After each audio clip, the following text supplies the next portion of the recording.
I believe. I could get these names wrong, the organizational names wrong, but I was working at SEIU, and at that time, Pepsi moved their plant from the suburbs to Detroit, right over near Eastern Market and Sacred Heart, my church. And there was a deal made. Coleman Young was still the mayor, and he would give them a tax abatement as long as they hired all the same people back. That was a deal that they had made. But Pepsi actually created a test for the Black workers that had nothing to do with the job at all, and used that test to keep Black workers from being hired or transferred into the job. And the mayor was so infuriated by that he took away their tax abatement, which was significant. It was 14 years of not having to pay any taxes in the city of Detroit. A battle ensued, but this was toward the end of the mayor's time. And Dennis Archer became mayor and gave them back their tax abatement. I'll never forget that, because that was the first time that I saw this behind the scenes ability of power to make a difference. And when Coleman Young said you're not getting their tax abatements, they just held off because Archer gave it to them as soon as he got elected. They went to the tax tribunal and got it. Meanwhile, Teresa and Saladin were on a tour on a number of issues for Black workers for justice, but that one came to their attention when they came to Detroit, I believe. And I don't know if that was what brought you here or if that was something that came up while you were here. And Labor Notes covered it also. We had a great deal of resistance from SEIU, from the Teamsters, and from several other unions, UFCW. They fought the boycott, of course, because they had members working in that plant. And there was a huge battle that ensued between Black workers for justice and some of the unions. And I don't know what the ultimate decision was, but I know that they had to stop testing people, which was like a Jim Crow era practice of making people take a test that had nothing to do with the job. And the white workers didn't have to take the test, and they easily got transferred. So that was one thing that I remembered about Teresa and Saladin, and going on tours with them around Detroit and dealing with some of introducing them to local unions around Detroit. I don't know if you remember that, Teresa, but I do. Anybody worth their weight got fired from SEIU. Well, I worked out of Local 79 in 1989, and then we moved to doing the tour. That's how I got connected with Labor Notes so closely. And remember how we were struggling with Labor Notes around their employment issues of inclusion, diversity, equity, and inclusion. I remember all of those things and the meetings we had. So there's a lot of internal within the movement because the AFL-CIO put out a kind of fatwa against the Black Workers for Justice, saying to all the unions they are communists, don't have anything to do with them. And so I know Alan can kind of appreciate that. So I'll stop talking so we can hear from Mr. SDS. So Mr. SDS, what you got for us?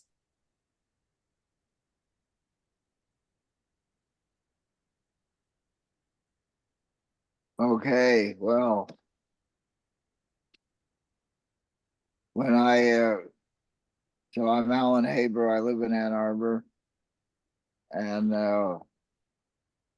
I grew up more or less in the early 1950s and began college in 1954. The situation then was very different than now. There was a pall over public discussion of big questions.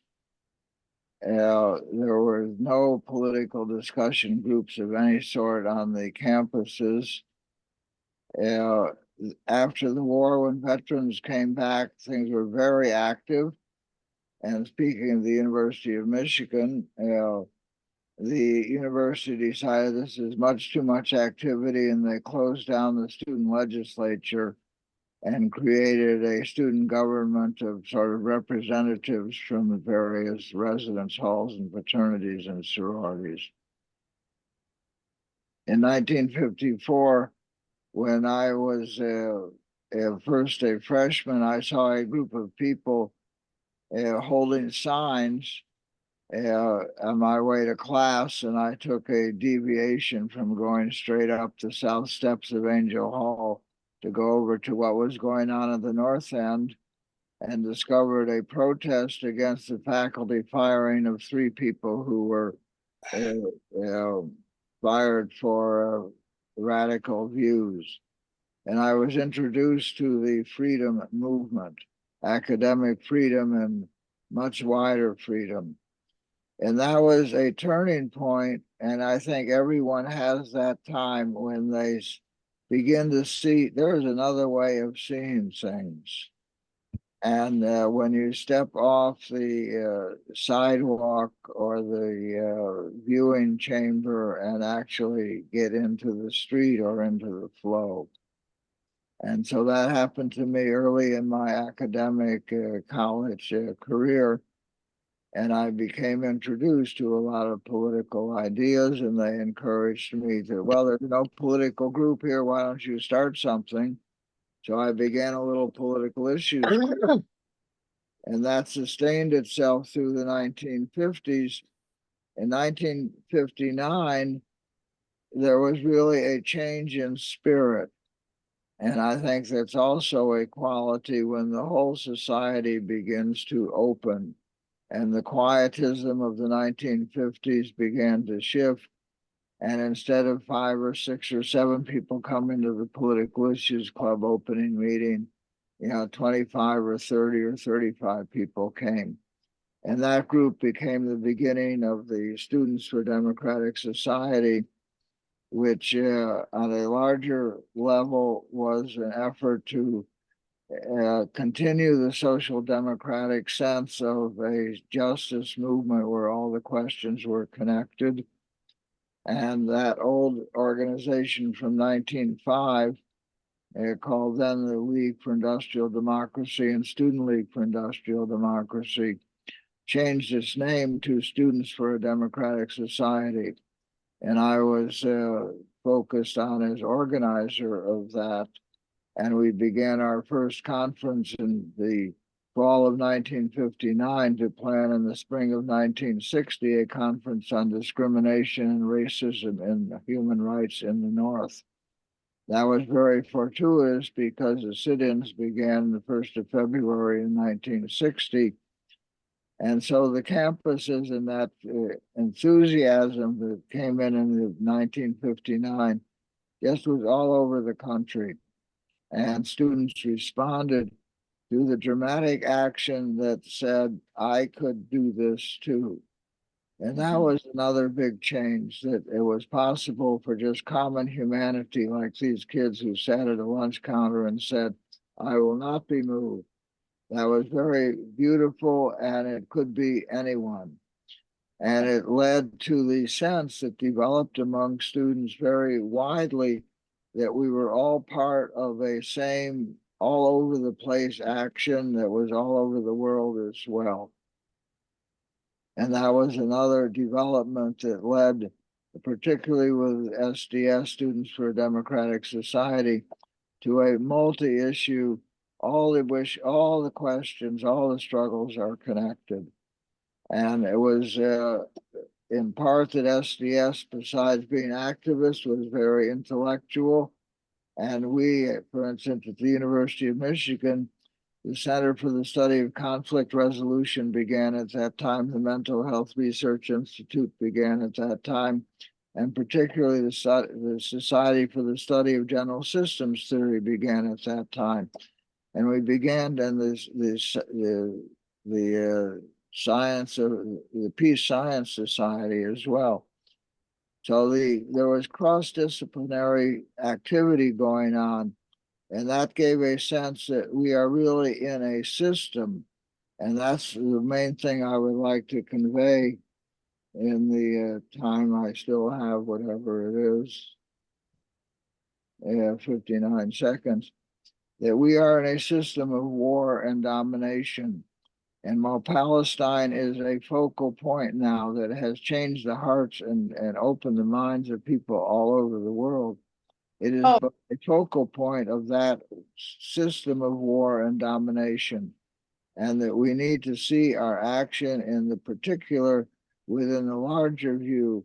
It is not full spectrum domination, and which dominates the culture of the Pentagon as well and the budget, but is a sense of cooperation among all the movements and among all of us. And that was what was so beautiful in the Ann Arbor encampment. And we're going to hear now from Ira Anwar, who was there, as Odile and I were on many occasions, and there was someone else from Ann Arbor. And I hope we can get a sense of that spirit, because it is the young spirit that just opens the eyes and says, we're doing it, so do it. Yes, Ira, we're looking forward to hearing from you now. You have 7 minutes. Thank you. Thank you all so much for having me, and Odile and Alan, especially for inviting me. It was such a pleasure to see you all every day on camp. I'm Ira. My name is Ira Anjali Anwar, and I'm a pro-Palestinian activist with the Tehreer Coalition at the University of Michigan. And I'm also the Solidarity and Political Action co-chair with the Graduate Employees Union at UFM, GEO 3550. And I'm also part of the Education Committee for SAFE, which is our university's chapter for students for justice in Palestine. I come from India, and before coming here, I used to work with the farmer and daily wage labor union called MKSS in rural India. And then I also went on to work as a community organizer in 2020 against the Citizenship Amendment Act, which targets the citizenship and human rights of Muslims as well as other undocumented communities in India. We also have our own iteration of a very right-wing Hindu nationalist government, which is very close ties and very much inspired by Israeli Zionism. But today I will be talking about, as Alan mentioned, at the encampment, the Gaza Solidarity encampment that we built at UFM on April 22nd, and which lasted a whole month, one of the longest camps in the country, I believe. I'm a bit scattered, so I apologize. We're still kind of recovering from the raid that happened 2 days ago. And it's been a grueling 2 days, but everybody is doing okay now. So I just wanted to apologize in advance if I seem a bit scattered. Just bear with me. On that note, as you must have all heard, the Gaza Solidarity encampment at UFM was raided by campus police, UMPD, which has a budget of about $30 million from the University of Michigan. And so this happened the day before. The raid happened at about 5:40 a.m. on Tuesday morning. And UMPD was also supported by Michigan State Police as well as AAPD, which was working to control traffic. The official dispersal order was given at 5:40, and while they were given the campers were given 10 minutes to evacuate, UMPD charged at the camp within 5-6 minutes. I'd actually just gotten home from camp at around 4 a.m. because I was working on jail support that night.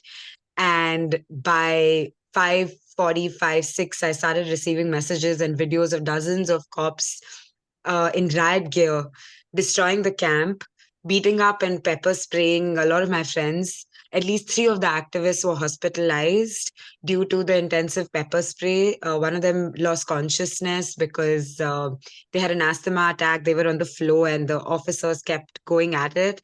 4 were arrested on site. A couple were trying to help others while they were arrested. Another one was de-arresting another comrade while they got arrested. One of my friends was also beaten up quite badly with a baton and is still recovering from having her shoulder dislocated. So I rushed back at camp around 7, and around 7:30, we went to the county sheriff's office, jail, sorry, to protest the wrongful arrests of the four 4 of our comrades. UMPD was trying to, and they're still trying to press felony charges against the 4 who were arrested, and they were initially refusing to let them go. And they said, we'll keep them for the next 2 days.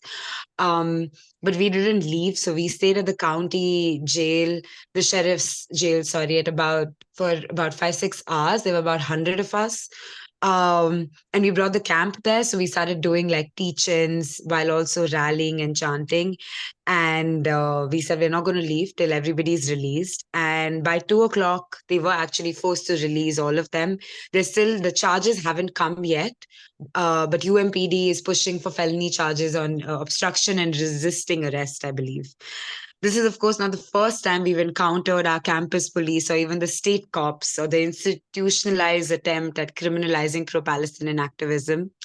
Even before I want to, mention pro-Palestinian activism, I want to mention how President Ono, when he was the president at Cincinnati, an innocent community member, a Black man named Samuel Du Bois, was shot by campus police. And President Ono, while issuing a statement of apology, actually defended this action in Cincinnati. So this is, you all know, you're all veteran activists in this country. But this is a very strong legacy he's part of. He also visited Israel as when he was, I think, at Cincinnati, sponsored by Hillel and a bunch of other Zionist organizations, and he visited occupied territories in the West Bank as well. Anyway, within this movement for Palestinian liberation itself, in the last 6 months, we witnessed criminalization for the past 6 months. On November 17th protests, they brought in about 10 different police departments, about 60 cops, against very similar context. They were beating up students. One of the students, a hijabi student's hijab was removed while the cops were attacking us. And they then UMPD tried to issue about 35 felony charges against protesters. The prosecutor's office, Eli Savit, finally, 6 months after the incident, literally 2 days, I think about 4 days before our camp was raided, issued felony charges against 4 of the 35 requested arrests, and their arraignment just happened yesterday. So those cases have just started, and there are 4 additional charges from camp that they are also now requesting, and Eli Savit is considering. Roughly 60 students are also facing other kinds of institutionalized repression from the university, from trespassing citations banning them from various parts of our so-called public campus to disciplinary hearings being held by the university. I want to emphasize this is, of course, not unique to our campus. We are witnessing various iterations of institutional repression. Harvard just announced that they are not letting 13 students graduate for participating in the encampment. And the students just did a protest today there as well. And so, and this is something historical as well, that you see in other social justice movements from BLM in 2020. Many of our comrades, community comrades at the camp were also part of the BLM movement, but have been just recovered from, criminalization and charges with encounter with the carceral state, actually, very recently. One of them was telling us that they were in and out of courts for the last 2 years because of the BLM protests in Detroit, as part of the Detroit Will Breathe campaign. There was, of course, the anti-war efforts in the 70s that, you've all been a part of, South Africa divestment movement in the 80s and so forth. It's all very clear that, the police force, all iterations of it, are only there to protect private property, even when it is called public in our case. So it makes a lot of sense that they're coming after us, since our movement categorically threatens the neoliberal institution of the American university and the so-called public ones, which brings me to our demands. Our main demand is divesting the roughly $6 billion of the... Era. Yes. Your time is up. And we have a hard stop at 8:30, but we do want to continue this discussion, so you will have time to answer questions, because the most important thing that's going on now is the uprisings and the protests because the Case Western student, Hmm. they're denying him his degrees because of his participation. So we do want to hear the rest of the demands. But Elena, Kim Poole has joined us. And Okay. Kim, we don't have much time, so we don't have time for videos. We only have time for you to speak for 5 minutes, if you would, to tell us about the Permanent Forum for People of African Descent and the extension of the UN Decade for People of African Descent. And then we want to welcome Stephen Ward because we now have 12 people in the meeting. Thank you. So Kim, are you able to speak for 5 minutes on the Permanent Forum for People of African Descent? I'm sorry you could join us until late. And Gloria, the meeting started at 7 p.m. Eastern time, which would have been 4 p.m. your time, I do believe. So Elena, I'm trying to get Kim to unmute. If she's not gonna unmute, then we can open it up for questions so that we can talk more about any questions that people have, particularly the amazing and shocking report, which makes me want to say, fight the police state right now, fight the police state. So Elena, you're in charge. Thank you. I want to just break in here for a quick second. I see that Stephen Ward has joined us. I just saw him at the demonstration before I came and got on, and I received a message from our group that says, welcome Wayne State Liberation Zone. Wayne State students have successfully laid down. We will not leave until our demands for divestment have been met and the encampment has begun at Wayne State. Stephen, were you there for that? Yes, I was. I'm still here. Okay. Oh, you're still there. Okay. Yeah. So we have hot breaking news. Right. Yeah. So the background you hear is the encampment. We just heard the demands being read, and people are about to eat now. So that's Wayne State University joining. Yay! Yes. Thank you. Yes. Steve. Wayne State is in the house right now. All right. Okay. Thank you. Now the person who is to go on next. I don't see her name here. Oh, Kim. Kim, are you there? She's muted.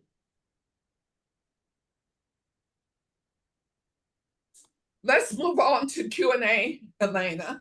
Okay. And so Ira and Stephen Ward, if Stephen Ward would like to tell us a little bit more about what happened. He's there right now. Victory. He's still there. So yeah, I love Stephen. Yeah, tell us about the victory. Right. Tell us. Stephen, can you hear? Yeah, I can still hear. It's kind of hard to hear. You asked me to tell you about here or about Newville? No, okay. Well, talk about the one that's breaking right now. So, and I have my comrade Gigi here with me, so I'm gonna ask Gigi to join with me to share. So, as you said, we just heard the demands read. There's a little bit of show of police around, but they're standing back. Stephen, can you can you put yourself on so we can see you? Yeah. There you go. Okay. All right. Okay. And I'm gonna. How do I turn it around? Go up here. Oh, wait. I'm gonna turn around so you can see everything. How do you do that? I'm just gonna turn it around so you can see. Okay.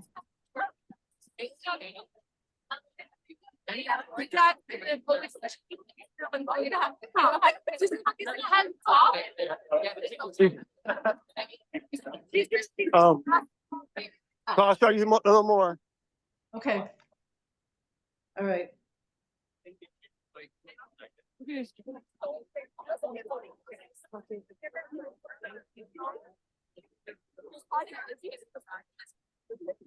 I hope you're able to see. Okay. All right. So far they haven't been met with police brutality, but the night is young, right? Well, thank you, Stephen, for sharing that. the group that organized it was extremely cautious because of the way that they had been treated and we had been treated at the governor's meeting. So we knew that there was going to be quick police enforcement, and we could see them everywhere from the parking structures. They were on the top. They were everywhere all around the demonstration that was at Warren and Woodward today in the heart of the Wayne State campus in Detroit. So there were quite a few people there, but there was very, very little talk of the encampment. So nobody was sharing that information. So we're very happy that it's coming off. We're going to need all the solidarity we can find because there's going to be quick action against the protesters. Any questions or for the speakers?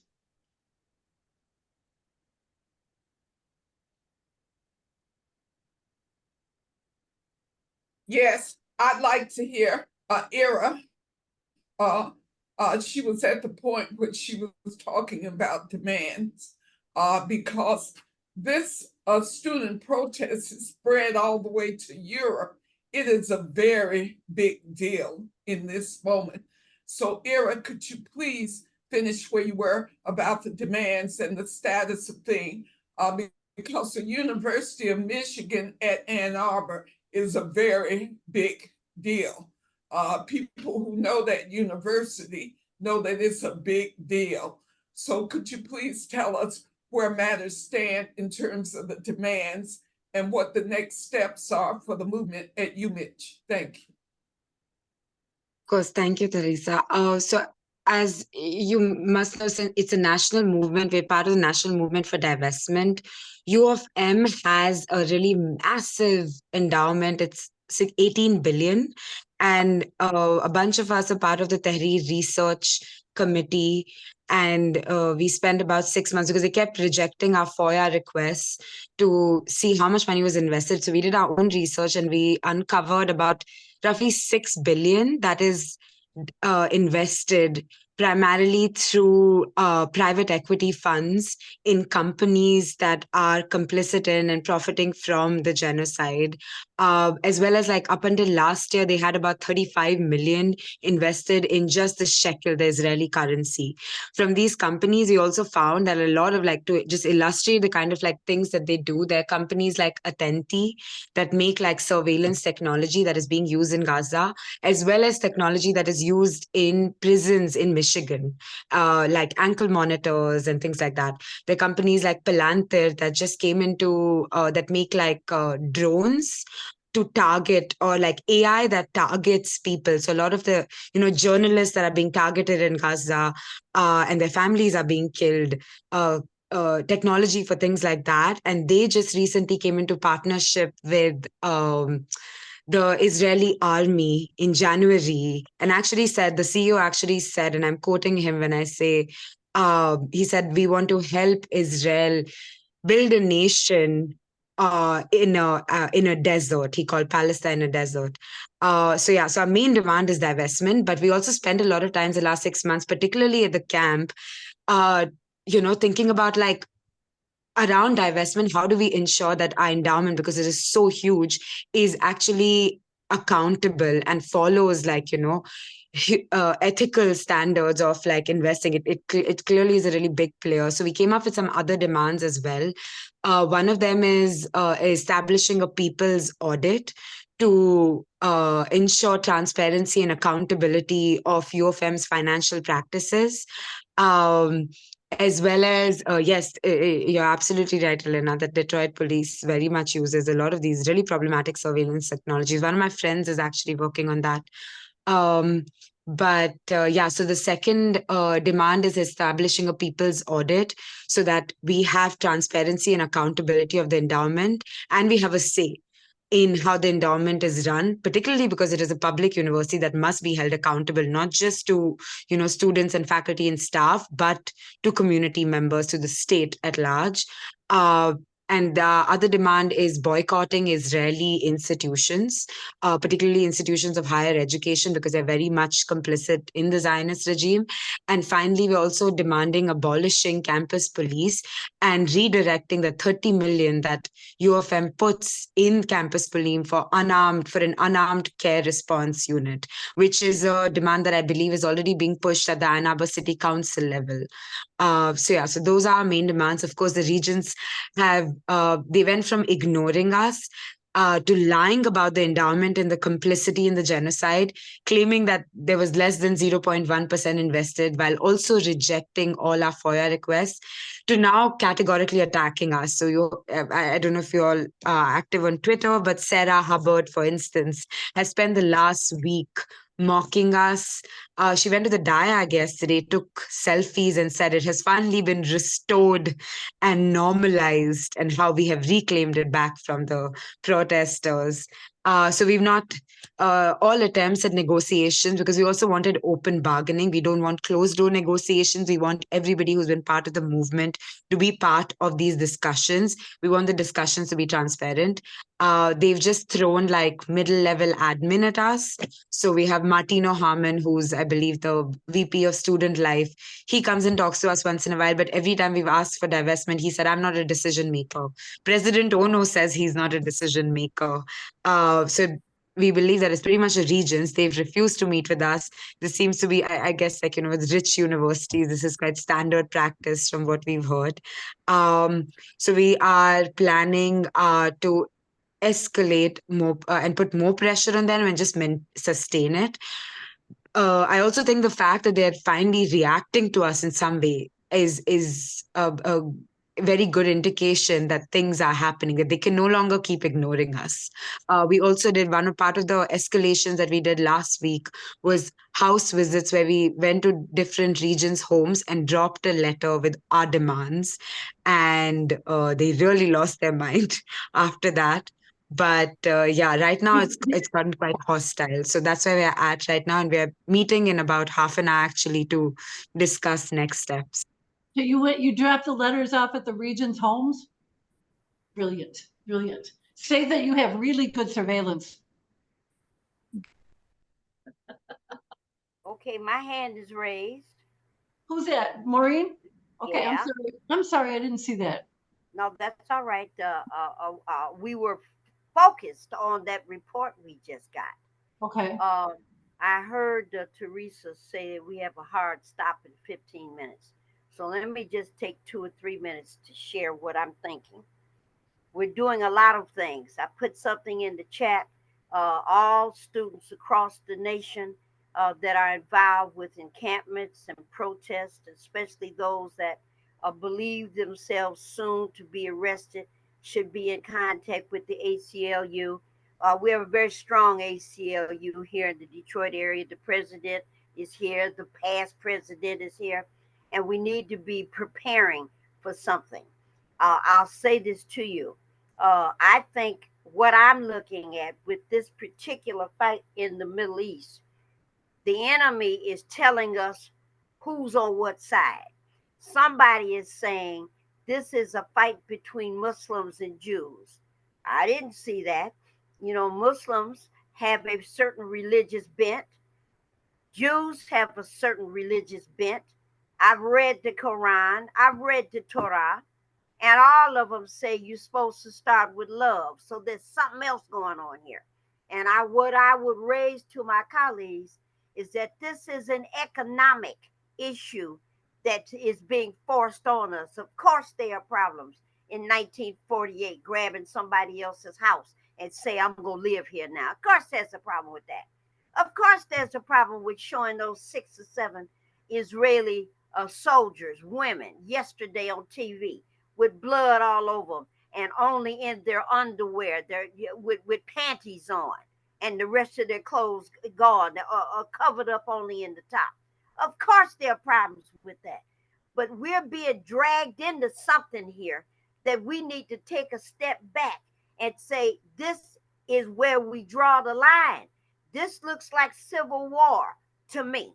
We're on our way to something with Trump and them folk in the MAGA group that will find me and Elena at the shopping mall and try to come in and shoot us. We're on the verge of something totally unknown and unseen if you're here in Detroit or Wayne County or some of the, Ann Arbor. We're in for a rude awakening. And I think what we should do is look at things in terms of what are we heading toward. And I'll say this last thing. I was at a conference a week ago, and professors from Columbia, professors from UCLA, several of them, really great conversations. And they read this point that in the 1935, 36, 37, when Social Security was being discussed, at that time, there were 8 workers working to support one retiree. Now there's one worker working to support 8 retirees. That cannot stand. We got artificial intelligence, we got technology, we've got all of these things. My kid works at the Ford Rouge plant. He and 6,000 others. When Ford Rouge Assembly first got started, there were 100,000 workers. My kid works in the same place where General Baker used to work, 6,000 workers, and they make 22 times more cars per hour than the group that started with 100,000. We better get really clear. We're going to have to study. We're going to have to look. We got an economic nightmare being forced on us, and a whole bunch of our colleagues are going to be kicked off the rolls. You can't graduate. We're not going to offer you a good job. We got some decisions to make, comrades, and here come November. November the 5th, I'm going to vote. I'm going to hold my nose and I'm going to vote. And on the 6th of November, I'm going to start organizing against the one I voted for. My name is Maureen Taylor, State Chair of Welfare Rights. We better get serious because these mother scrutches are not fooling around. I'll go back on mute. Thank you, Maureen. Elena, I'd like to point out that there are 7 members of the Women's International League for Peace and Freedom in this meeting, representing the Ann Arbor Ypsilanti branch, the Southern Piedmont branch, the Fannie Lou Hamer branch, the DMV, DC, Maryland, Virginia branch, the Tucson, Arizona branch, and the San Jose, California branch. The Women's International League for Peace and Freedom has a Palestine working group. Our next meeting is Monday, May 27th. And I'm hoping that the US section is the largest section in the world in the Women's International League for Peace and Freedom, which is 109 years old. And I do want to point out that several countries have defied Israel and say they recognize Palestine. This is a historic moment today and yesterday when Spain and Ireland and other countries say we recognize Palestine. And I heard a member of Hezbollah, a leader, speak today, and he says, of course, on the question of self-determination, that the Palestinians must come together, have their plebiscite, and decide which way to go. But the Palestinians are so dependent on our solidarity. We must build the BDS campaign like the students are doing. Boycott, divest, sanctions. That's how we ended apartheid in South Africa. I remember that. I remember when Mandela came out of prison and then he became president. We can't end apartheid in Israel, Palestine. We have got to have a solution. And 2-state, 1-state, whatever the Palestinians decide they want, we must back the Palestinians because, as Nelson Mandela said, none of us are free until the Palestinians are free. And I do believe that. Free Palestine, stop Israel.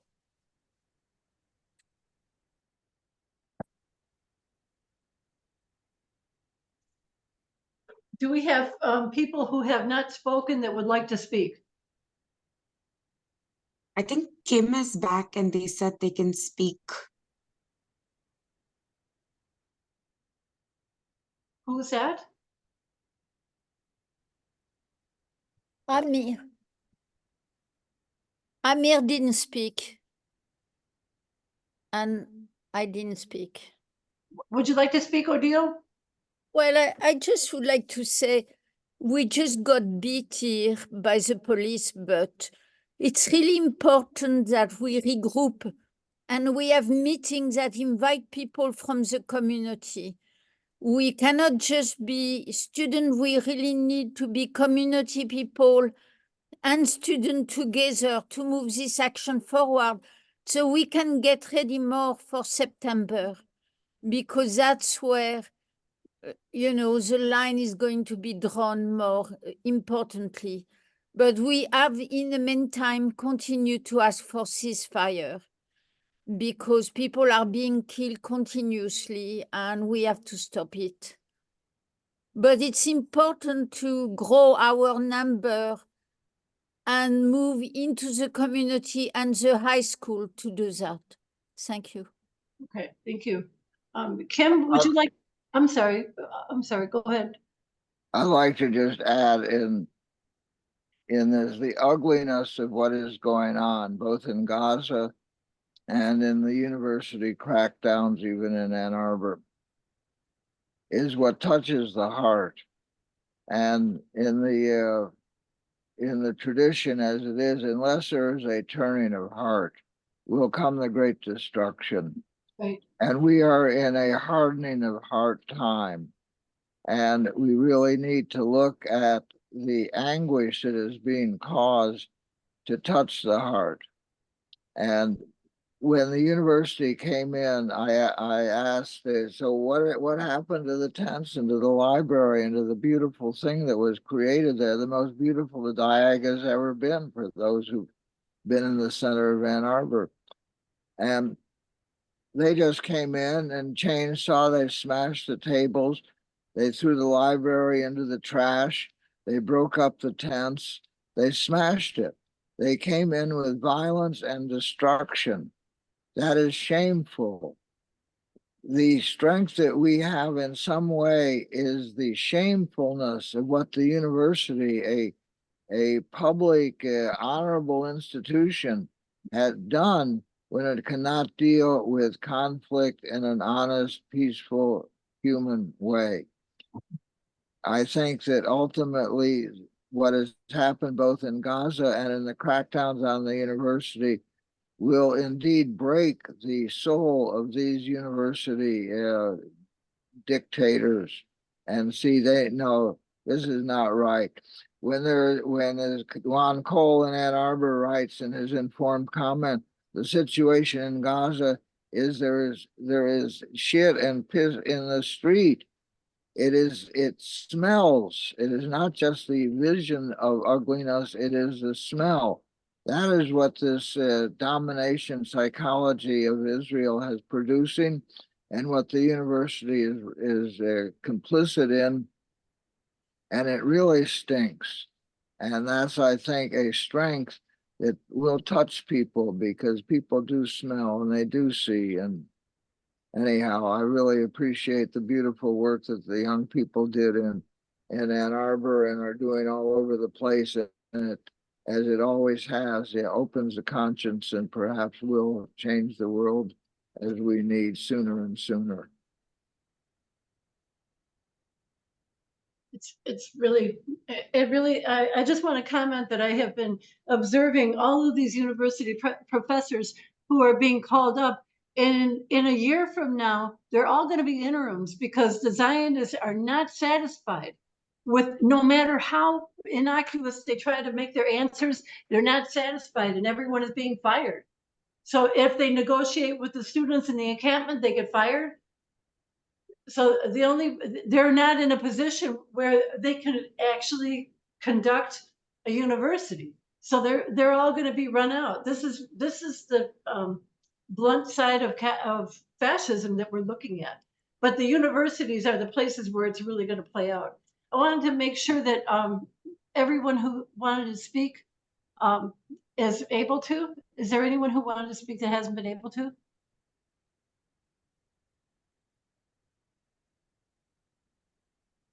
Alan, I think you're muted.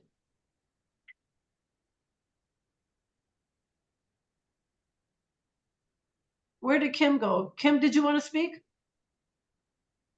So no, not speak, but just say hello, let you know that I'm here in the space, that these conversations matter, and I'll continue to show up as much as I can to let you know that this is an intergenerational dialogue. I feel like I'm from a generation that isn't often present at these tables. And so even if only to be a sounding board from a generation behind you, maybe a generation or two, I'm happy to be a part of that voice in this space. And so I'm currently still in our artist in residence space. So I'll turn my camera around just for a moment so that you guys can see our wall of glory. Not sure if you can see that, but I'm walking in on it closely. And just know that we're in the International Decade for people of African descent. And for people that actually go to that convening, they give out this paraphernalia, recognition matters, and I'll continue to represent that while on these calls. And so remember that we're still in the International Decade. It started in 2015. This is the end, and they've created a second. All I have to offer for today, but if there's anything you would like me to speak on specifically from another generation, I'm always willing to do that. Where do you hail from, Kim? I'm here in Baltimore, and then the DMV. So the DMV branch of Will. Okay. Thank you so much. I put my contact information in the chat, and I hope that everybody does so that we can stay in touch. Is there anyone who would like to speak or ask questions while we have a couple, maybe 1 minute left? What do we have, 1 minute left? I don't have a lot to say. I just want to say that I've been on this call as a listener and as a Palestinian. I'm deeply touched by your solidarity and also admire the legacies that I was lucky enough to learn about, which, echoing Kim is such an important thing to do here, because this is an intergenerational struggle. A lot of times we are as generations kind of cut away from each other, maybe too centered in ourselves. And I think together we're a lot stronger, especially here in Ann Arbor. The legacy that you've set for us makes us stronger. And I think the more we learn about it, the stronger we are. So thank you all very, very much. I hope to see you more, even if there's no encampment. Maybe there will be another one and we can see each other and talk even further. Yep. Come to Detroit, come to Wayne State. Yep. I will. Yeah. Okay. Everybody will get this recording and associated, documentation. Oh, great. All right. Goodbye. Okay. Thank you so much for organizing this. See you all soon.